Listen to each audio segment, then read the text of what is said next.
Bonjour, bienvenue à Question de croire, un podcast qui aborde la foi et la spiritualité une question à la fois. Cette semaine, que faire avec les écrits de l'apôtre Paul?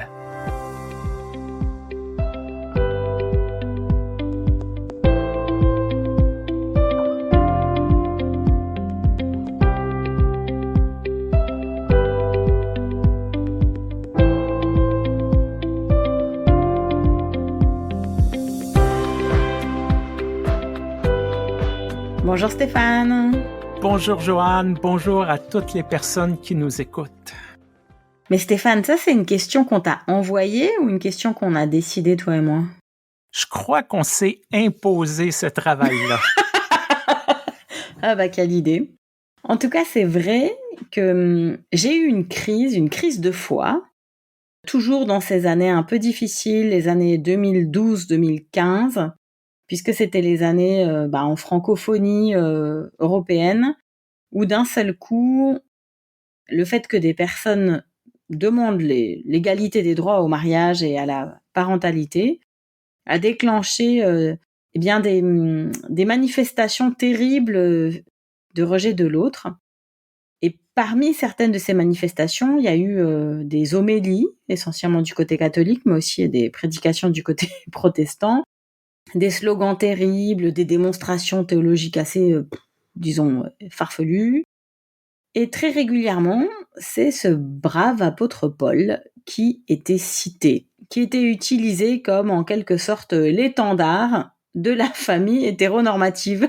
Lui-même, je crois, si j'ai bien lu ma Bible, n'étant pourtant pas directement concerné par le fait d'avoir une femme, des enfants, une bonne, un chien, une villa et puis une grosse voiture. Mais cependant, c'était lui qui était utilisé. Et alors, lors de cette crise de foi, j'ai fait un serment, vraiment devant Dieu. J'ai dit, Dieu, je ne lirai plus, à partir de maintenant, les épîtres de Paul, jusqu'à ce que tu m'envoies la guérison, la consolation, une façon de pouvoir de nouveau entrer en contact avec ces écrits bibliques-là. Et puis, au gré des pérégrinations de ma thèse de doctorat, je me suis retrouvée une fois dans un colloque très, très intéressant qui a été organisé par l'Institut de théologie des Sèvres, qui est un institut jésuite qui se trouve à Paris, où il y a des profs vraiment très, très pertinents. C'est vrai que pendant longtemps, les jésuites et puis les luthéro-réformés, ça n'a pas été des grands copains. Mais on a cela, je crois, en commun, qu'on a un attachement véritable à une lecture éclairée de la Bible et éclairante. Et puis je me suis retrouvée dans l'un de leurs colloques, ils avaient une revue, je sais pas si elle existe encore, revue de sciences religieuses, un truc comme ça.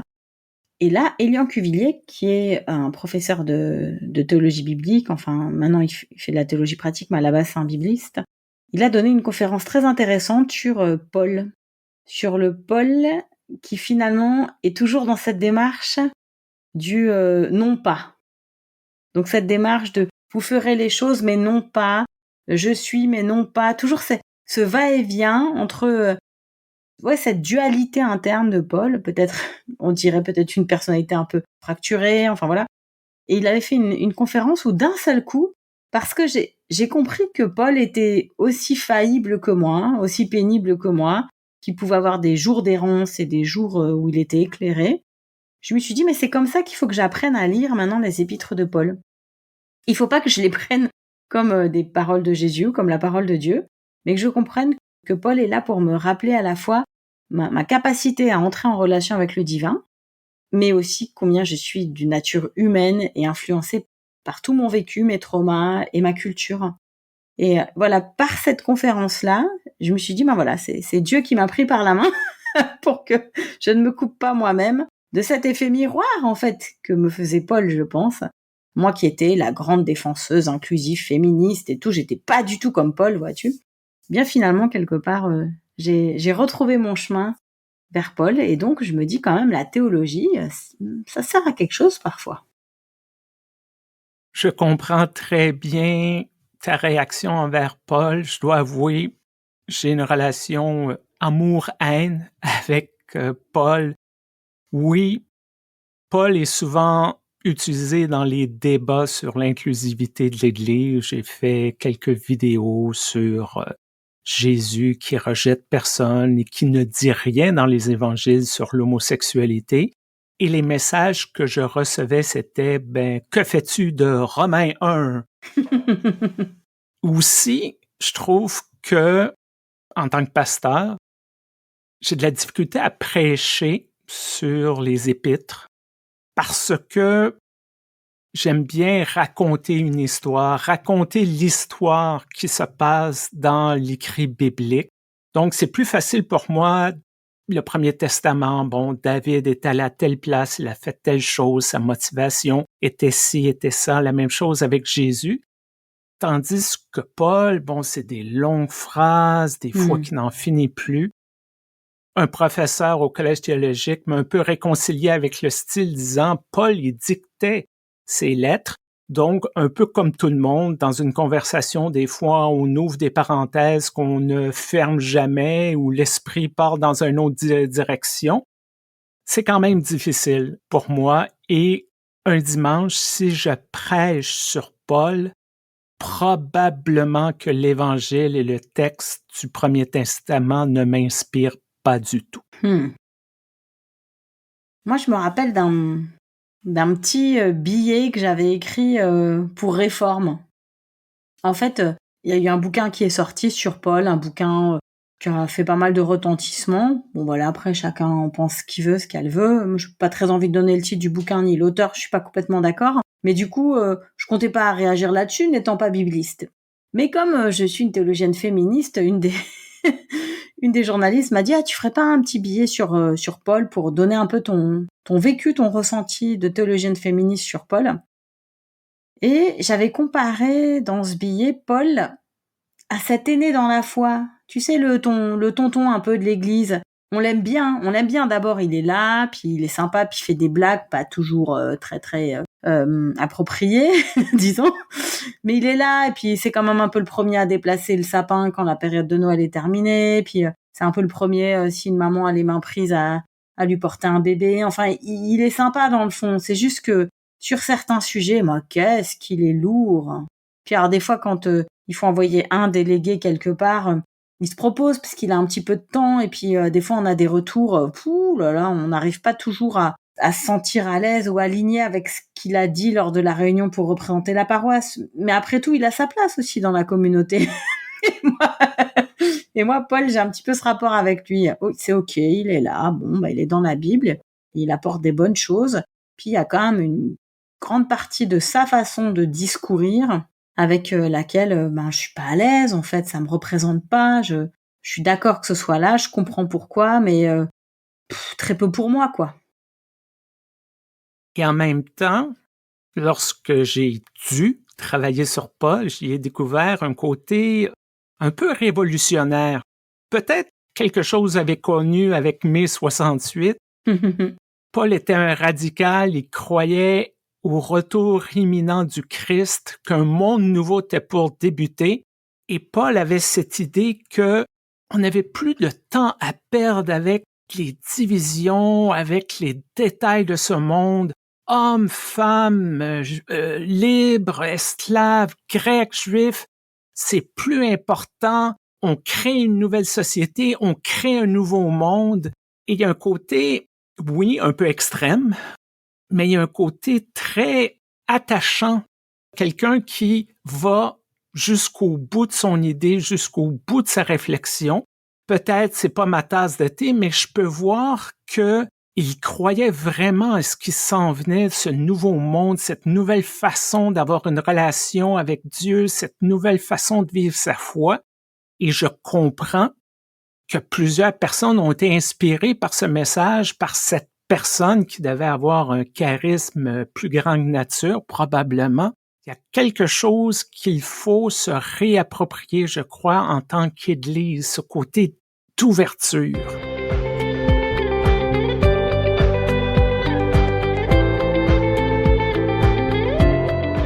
Je te rejoins tout à fait dans le fait que Paul, à lire comme ça, notamment certaines épîtres, quand tu dois prêcher sur certains passages de Romains, bon là là. Et donc du coup, à l'approcher comme ça, c'est pas immédiat. Il n'y a pas immédiatement quelque chose qui se passe toujours. Par contre, quand j'ai raconté la vie de Saul Paul aux enfants en Godly Play, quand j'ai raconté aussi un peu toutes ces cascades, tout ce qu'il a fait là, avec son grand panier, toutes ces régates sur les petits coins là, de la Méditerranée, puis les différents endroits, d'un seul coup, je me suis dit, mais quand même, c'est quelqu'un d'admirable. Pas sur tous les sujets, et il n'arrive pas toujours à me parler. Il a un côté héros-anti-héros, en fait. Ce petit côté héros-anti-héros, c'est un petit peu comme si on commence à s'attacher à Paul, on se dit « Ah, mais vraiment, il est cool, j'aimerais bien être comme Paul. » Et puis après, il dit un truc, il fait un truc. Et on se dit « Non, mais en fait, c'est pas à Paul que je dois m'attacher. » Et c'est peut-être ça qui sauve, en fait, toute cette relation. Et donc, je suis toujours un petit peu gênée aux entournures quand je constate qu'il y a des doctrines d'église qui sont fondées sur Paul. Parce que moi, j'ai l'impression que Paul n'est pas là pour qu'on fonde nos églises sur sa pensée, mais qu'il est là pour justement nous titiller, nous amener à nous poser des questions là où ça dérange, là où le côté un peu lisse de Jésus, tu vois, ce côté un peu aimer tout le monde, être gentil, même si 2-3 fois il s'énerve un tout petit peu, mais globalement, il faut aimer tout le monde, et puis ouvrir, et puis aller voir les pêcheurs et tout et tout. Il a moins ce côté lisse, en fait, Paul, et du coup, ça nous titille un peu plus. C'est vrai que Paul avait une réalité peut-être un peu plus complexe à gérer que Jésus.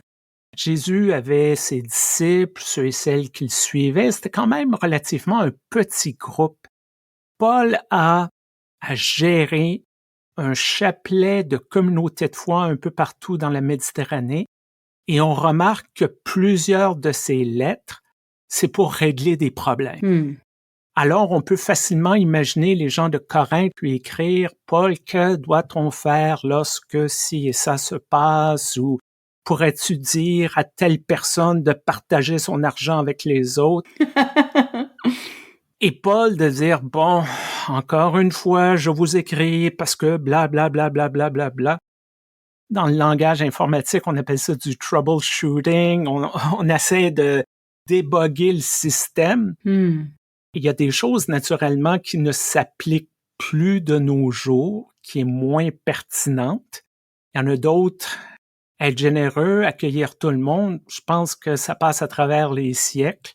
Et c'est peut-être ça, un des problèmes qu'on a dans nos églises, c'est que on lit souvent Paul à travers le prisme d'un lectionnaire ou à travers le prisme d'études de théologie.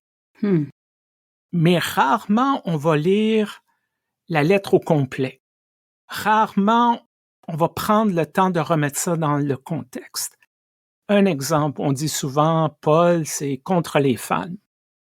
Mais lorsqu'on prend le temps de lire le début, les fins de ses textes, surtout les épîtres qu'il a écrits lui-même et non pas les épîtres qui lui sont attribuées, on trouve des femmes partout.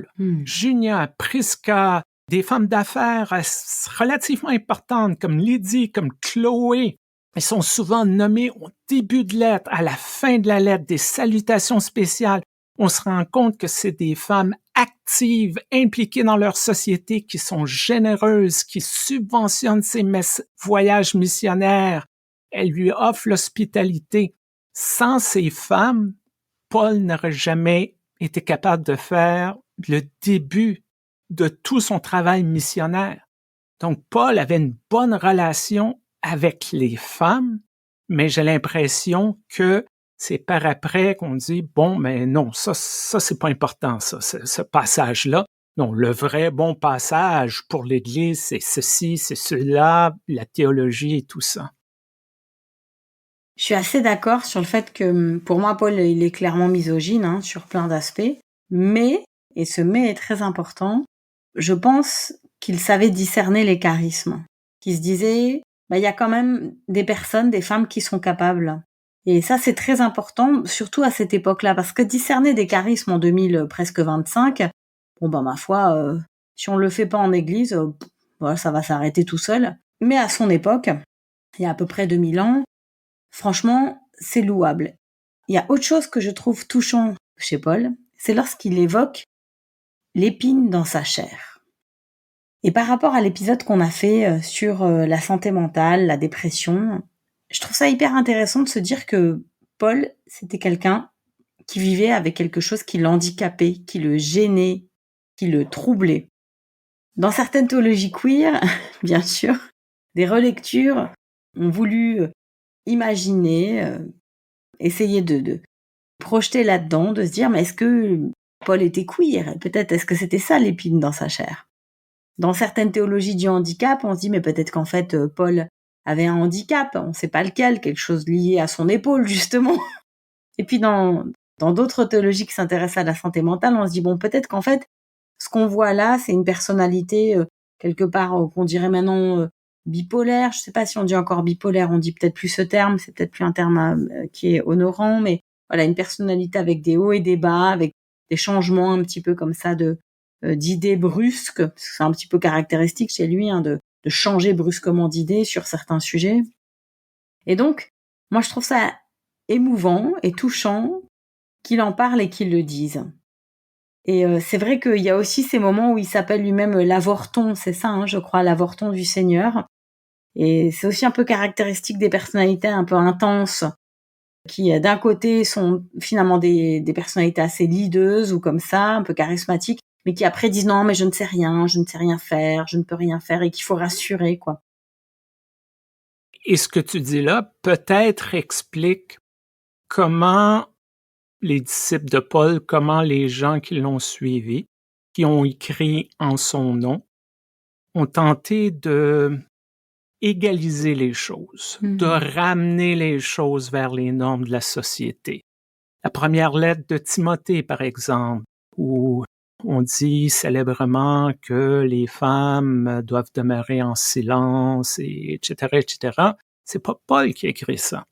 Mais on sent que le patriarcat, un peu après, dit, bon là, Paul a peut-être déconné, il a peut-être allé trop loin, on va ramener ça dans les normes de la société qui est acceptable. Et je crois que peut-être on fait mal notre travail, peut-être les églises, de rappeler tous ces épîtres traditionnellement attribués à Paul, mais qui ne le sont pas. Colossiens, Éphésiens et ainsi de suite. Les meilleurs théologiens aujourd'hui, les plus sérieux, disent ça n'a rien rapport avec Paul. C'est des gens qui ont créé après et justement, on normalise les choses, on aplanit les choses parce que peut-être Paul avait ce côté-là un peu dans les extrêmes. Peut-être comme Martin Luther, c'est peut-être un des grands traits, des grands leaders historiques de l'Église chrétienne. Peut-être, je ne sais pas. On a voulu l'effacer ou du moins l'atténuer pour que ça soit digestible, pour que ça soit dans une bonne église, dans une bonne paroisse. On écoute ça, on a des belles réflexions sur la grâce et des choses comme ça, puis on se dit, ah, c'est beau, mais peut-être qu'on y perd au change.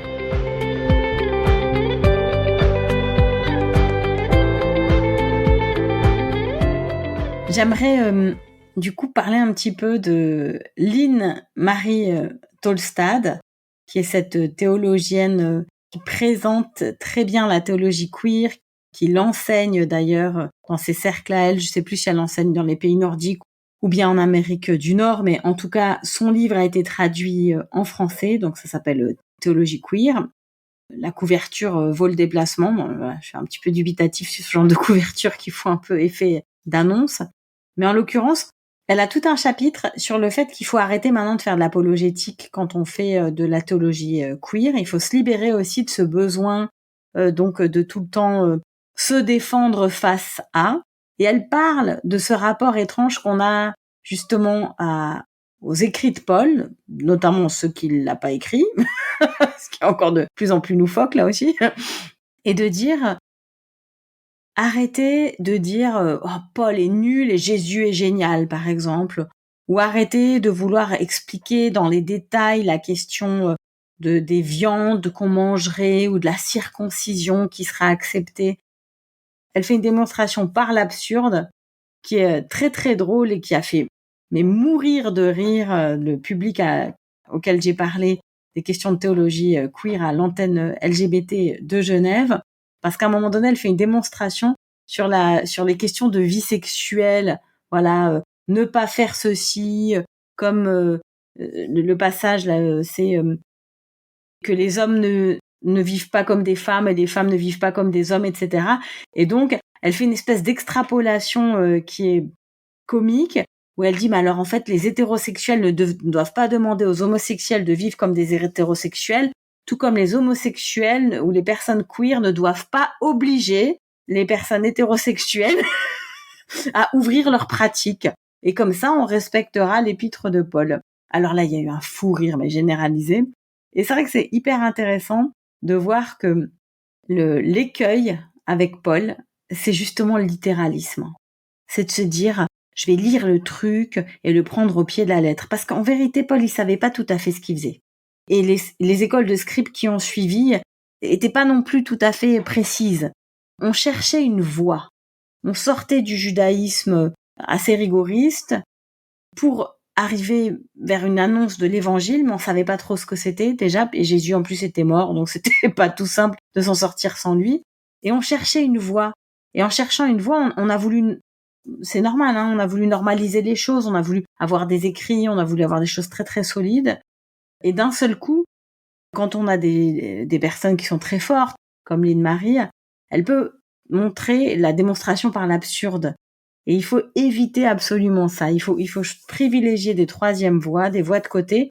Et d'après moi, ce n'est que comme ça qu'on arrivera à vraiment honorer la complexité de la pensée de Paul. Moi, le théologien qui m'a le plus influencé sur Paul récemment, c'est John Dominic Cressant. J'en ai parlé dans un épisode précédent. Mon théologien préféré après toi, Johan. Oh, oh le flatteur. Et il expliquait d'une manière très intéressante que Paul était un pharisien. Et les pharisiens croyaient à la résurrection. Et sa théorie, sur laquelle il travaille depuis quelques années, est que Paul est celui qui a imposé ce concept de résurrection à l'ensemble du christianisme et comment sa compréhension de la résurrection était influencée par les pharisiens. Pour les pharisiens, la résurrection n'était pas une résurrection individuelle, elle était une résurrection collective. Un peu le concept du jugement dernier, où tous les morts et les vivants reviennent pour être jugés. Les pharisiens étaient quelque chose dans cette idée-là. Donc, ça explique pourquoi Paul était convaincu que Jésus était pour revenir de son vivant. Jésus ne pouvait pas ressusciter seul. Il était le premier, il a ouvert la porte, les autres s'en venaient. Et ça explique aussi peut-être le côté d'urgence de Paul. On n'a pas de temps à perdre, ça s'en vient, on met nos vies en ordre, tout va bien aller. Et c'est avec le temps, les théologiens se sont rendus compte ce que Paul disait, ça s'est plus ou moins réalisé, du moins d'un point de vue de temps humain. Certains diront que le temps de Dieu, 2000 ans, il n'y a rien là. Mais présenté de cette façon-là, j'ai trouvé ça très intéressant comme présentation parce qu'on voit l'évolution de la pensée chrétienne, sachant que Paul est le premier auteur de la chrétienté, bien avant les évangiles, et comment il y a un lien entre une espèce de théologie juive et une théologie chrétienne naissante. Et ça m'a aussi réconcilié avec Paul. C'est pas juste des grandes déclarations, il y avait quelque chose d'appliqué, il y avait quelque chose de concret à offrir aux gens et qui, fort probablement, explique pourquoi il a été si populaire, qu'il a eu autant de succès dans ses voyages missionnaires. Et moi, j'aimerais bien terminer par une parole pour laquelle je suis reconnaissante de Paul. Une parole qui me guide aussi dans mon ministère maintenant que je suis responsable cantonal jeunesse pour l'Église évangélique réformée du canton de Vaud. C'est en 1 Timothée 4:12, quand il est écrit que personne ne méprise ta jeunesse. Et je trouve ça très très beau qu'il y ait un tout petit bout de Bible qui dise ta jeunesse, ça doit jamais être un sujet de moquerie, ça doit jamais être un sujet d'être humilié, ça doit jamais être un sujet de t'empêcher d'agir ou de parler. Je trouve ça très très important pour les jeunes qui sont là Et moi, je coordonne. Je sais pas trop ce que je coordonne. Je sais que eux, en tout cas, ils me coordonnent pas mal. Et puis, la suite, elle est pas facile. Et c'est vraiment le côté paulinien, quoi. Ça commence bien. Que personne ne méprise ta jeunesse. Et puis après, tout de suite, c'est la voie étroite, hein. Mais sois un modèle pour les fidèles, en parole, en conduite, en charité, en foi, en pureté. Je trouve que ça résume bien Paul. Au début, il te lance, tu dis, ah, ça c'est pour moi. Et puis d'un coup, bah, il te remet la voie étroite. Voilà, comme tu dis, c'est un pharisien, il parle depuis son point de vue situé, et c'est beau aussi de s'honorer les uns les autres quand on parle de nos points de vue situés, même si maintenant il va falloir qu'on continue à travailler ces épîtres et en faire quelque chose pour nos dimanches matins.